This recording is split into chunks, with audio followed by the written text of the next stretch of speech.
Salah satu contoh kecurangan dalam persepak bolaan nasional kita adalah terjadinya sepak bola gajah saat itu antara PSIS Semarang melawan PSS Sleman pada Oktober 2014 lalu.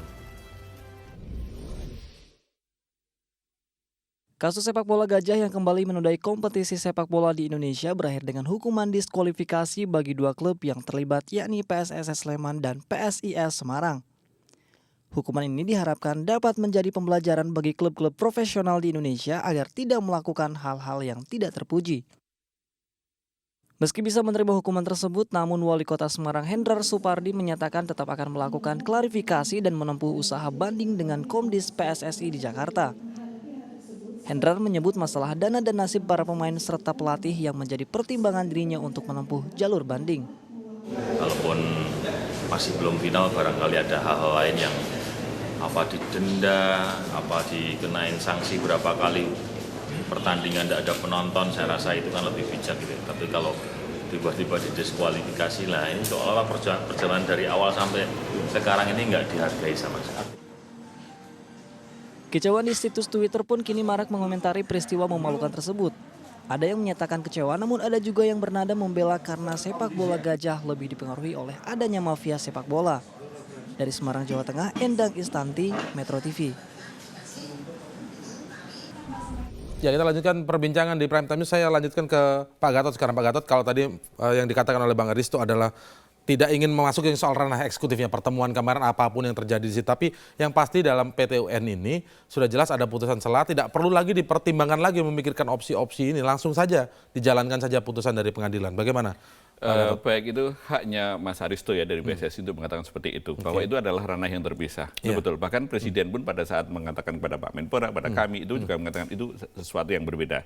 Klop, itu nggak ada masalah. Tetapi in case Pak Aristo juga harus sadar bahwa ini kan putusan sela, kan namanya juga putusan sela. Jadi kalau diganti istilahnya penundaan nggak juga, itu kan title-nya, judulnya, ini koreksi untuk Pak Aristo. Kemudian yang kedua adalah ini kan nanti pada saat bukan putusan penundaan final, juga maksudnya? Enggak, putusan selanya namanya itu adalah judulnya itu penundaan gitu. Kalau enggak nanti orang namanya putusan sela parpol, putusan sela apa namanya penundaan, kan nggak lucu kan ya. Nah, poin yang ingin kami sampaikan adalah di sisi lain juga ada yang disampaikan oleh Pak JK. Nah, ini juga menjadi pelajaran bagi PSSI. Apa yang disampaikan Pak JK harus kita cermati. In case misalnya kalau PSSI tentunya mengharap pada saat putusan akhir nanti sama dengan putusan sela. Tapi in case misalnya berbeda, jangan so GR dong gitu. Kemudian tetap misalnya dibekukan. Nah, itu opsi yang dipertimbangkan oleh Pak JK, yang disampaikan Pak JK itu harus kita wacanakan, harus kita pertimbangkan dengan baik-baik. Artinya gitu, kita harus dibahas dengan baik dan dengan asumsi ini arahan Wapres loh ya, bukan maksud Wapres untuk campur tangan gitu. Jangan sampai ini juga suatu pelajaran juga, kan selama ini kan PSSI selalu mengatakan kami itu hanya patuh kepada FIFA. Tapi giliran pada negara jangan dicuekin. Nah, itu sistem peradilan yudikatif yang disampaikan oleh Pak Aristo itu juga yang ada di ketatanegaraan negara. Jadi ini menjadi pelajaran. Oke lah, sekali lagi kami tidak mempertentangkan masalah putusan selanya, tetapi apa yang menjadi opsi kepada Pak JK yang dilakukan oleh Pak JK itu juga harus dihormati. Makanya yang disampaikan Pak Menpora tadi juga clear. Oke lah, itu kenapa kok harus dikaji? Karena faktanya kita harus berbicara the worst case seandainya itu terjadi pada putusan akhir dari PT UN itu sendiri gitu. Oke, Bang Aristo, artinya memang ada nanti juga ada opsi-opsi itu yang ditentukan di ranah eksekutif begitu, Bang Aristo?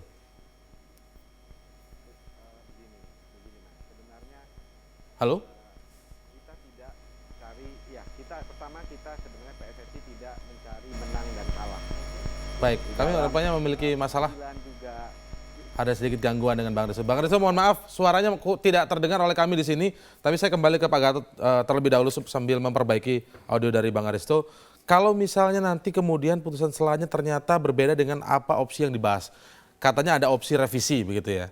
Nah, sebenarnya opsi revisi ini penjelasannya seperti apa, Pak Gatot? Jadi gini, itu kan di dalam katanya win-win solution kan, artinya seperti apa ini? Iya. Itu perlu yang saya sampaikan. Itu kan ada namanya SK atau keputusan Menteri tentang pembekuan. Judul gedenya sebetulnya adalah sanksi administratif bahwa kegiatan keolahragaan PSSI tidak diakui. Nah, akibat dari revisi ini tadi yang disampaikan Pak JK bahwa PSSI harus diaktifkan kembali. Kemudian tim transisi juga harus ada gitu. Nah, akibat dari itu nggak ada lagi istilahnya misalnya nanti pembekuan atau tidak diakui. Karena kan lucu, mosok PSSI diaktifkan kembali sementara di sisi lain tetap dibekukan. Itu poin itu, konten itu juga yang harus diperbaiki. Kemudian yang kedua, tentang tim transisi. Tim transisi ruang lingkupnya atau scope of work-nya tidak akan sama dengan tim transisi sebelum ada putusan sela. Di situ kan disebutkan ada 4 poin. Pertama, menjalankan fungsi-fungsi seperti PSSI. Seakan-akan mengganti PSSI. Kemudian ada yang lain-lain. Nah, dalam revisi ini? Nah, dalam revisi itu mungkin ruang lingkupnya tim transisi mungkin agak dibonsai. Mungkin hanya misalnya kayak monitoring, pengawasan, dan lain sebagainya gitu. Kan nggak lucu di dalam satu SK ada 2 badan, 2 organ yang sama-sama melakukan tugasnya. Jadi kami juga tahu diri kalau nantinya tim transisi juga fungsinya tidak se-powerful seperti yang ada sekarang gitu. Katakanlah begini Pak Natik, gitu. ketika kemudian jalan revisi yang diambil, itu tidak juga kemudian membatalkan pembekuan, ya kan misalnya kan, tapi juga tidak meneruskan pembekuan. Saya juga masih bingung sebenarnya ini, yang 2 opsi yang di tengah-tengah maksudnya seperti apa? Tidak membatalkan pembekuan, tetapi juga tidak meneruskan pembekuan seperti yang sekarang ini, begitu kan? Nah, tapi nanti kalau misalnya di sisi pengadilan juga kemudian ternyata hasilnya seperti yang setelah sekarang, misalnya membatalkan SK itu, artinya PSSI kembali seperti semula itu aslinya, bukan harus revisi lagi atau jalan tengah lagi begitu. Nah ini apa mana yang akan diambil oleh pemerintah sebenarnya? Kami sudah mengantisipasi, misalnya taruhlah putusan akhirnya nanti itu adalah sama seperti kondisi sekarang. Itu mungkin kami juga punya hak untuk banding, tapi itu masih dipikirkan dulu ya gitu. Tapi taruhlah misalnya ada pertimbangan, oke lah, yang penting ini juga kalau persoalan hukum itu berpanjangan, itu kan yang repot juga pemain juga, kompetisi juga tidak bisa jalan dan sebagainya. Tetapi in case misalnya itu yang terjadi, ya udahlah, mungkin pertimbangan kami, oke lah, nanti lihat kondisinya, kami tidak ingin berandai-andai. Tetapi in case adalah putusan akhirnya itu tetap ada pembekuan, nah tanpa mengurangi rasa hormat pada putusan hakim, itu alternatif yang disampaikan Pak JK itu bisa digunakan. Yang revisi tadi. Yang revisi tadi, misalnya kami juga tidak akan kaku gitu, misalnya oke lah, apa namanya, tetap bekukan.